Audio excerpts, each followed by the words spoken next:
জামাতকে রাজাকার বললে মানুষ ঘৃণা করবে, ঘৃণার চোখে এখন আর দেখে না। কারণ রাজাকার শব্দটাকে ঘৃণা থেকে এখন মানুষের সম্মানের জায়গায় চলে গেছে। যার কারণে এই রাজাকার শব্দ দিয়ে এখন আর কাউকে ছোট করা যায় না, মানুষকে সম্মানিত করা যায়। যার কারণে গর্বের সাথে বলছে তুমি কি আমি কি রাজাকার, এই শব্দটা এই কারণে মানুষ নিচ্ছে। সমাজে যারা অপকর্ম করতো, অপরাধ করতো, মানুষের অধিকার নষ্ট করত এবং মানুষের ভোটাধিকার, মৌলিক অধিকার এবং মানুষের মানে বেঁচে থাকার যে অধিকার, ওই অধিকারগুলো যারা নষ্ট করেছে, হরণ করেছে, মানুষের অত্যাচার জুলুম নির্যাতন করেছে, এই তকমাগুলো তারাই দিয়েছে। কারণ এই তকমা দিয়ে অপকর্ম ঢাকার চেষ্টা করে। এখনও বর্তমানে যারা বিএনপির এই তকমাগুলি ব্যবহার করছে এরা কিন্তু অপরাধী। বিএনপির নীতি মানে অর্থাৎ যারা ভালো লোক, বিএনপির ভিতরে সব খারাপ আমি এটা বলবো না, যারা এই যে সমাজে অপরাধ করে, চাঁদাবাজি কন আর অপকর্ম কন, লুটতরা, টেন্ডারবাজ, যে সমস্ত লোক আছে, অর্থাৎ এরা চিন্তা করতেছে যে এরা জামাত সহ যারা দেশের মানে ভালো লোক বা নৈতিকতার দিক থেকে উন্নত চরিত্রের অধিকারী, এই লোকগুলি যদি সমাজে প্রতিষ্ঠিত হয়, এই অপরাধীরা অপরাধ করতে আর সুযোগ পাবে না। এই জন্য এই ট্যাগটা দিয়ে চেষ্টা করতেছে নিজেদের অপরাধকে ঢাকার জন্য। মূলত এই জন্যই এই অপরাধ, এই তকমাগুলি দিচ্ছে। আর এগুলিকে সাধারণ মানুষ এখন আর ওই যে জামাতকে রাজাকার বললে মানুষ ঘৃণা করবে, ঘৃণার চোখে এখন আর দেখে না।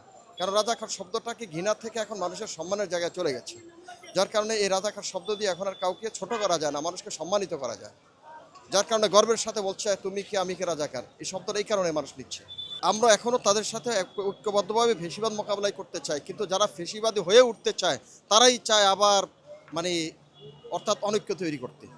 মানে নিজেদেরকে নতুন ফেসিবাদ রূপে যারা আবির্ভাব করতে চায়, নিজেদেরকে আবির্ভাব করতে চায়, তারাই চায় অনৈক্য। কিন্তু যারা ঐক্য চায় তারা এটা এই মানে অর্থাৎ ঐক্য চায় যারা, তারা ফেসিবাদ হবে না। এই জন্য অনৈক্যের মূল কারণটাই হচ্ছে কিছু লোক এই মানে একটা অনৈক্য মানে একটা রাস্তা তৈরি করে যাতে করে নিজেরা সমাজে অপরাধ বিস্তার করতে পারে। 7% আর 15% আর কত পার্সেন্ট সেটা হিসাব না, হিসাব হচ্ছে ইসলামের একটা বিজয় হবে, এটাই এখন দেখা যাচ্ছে।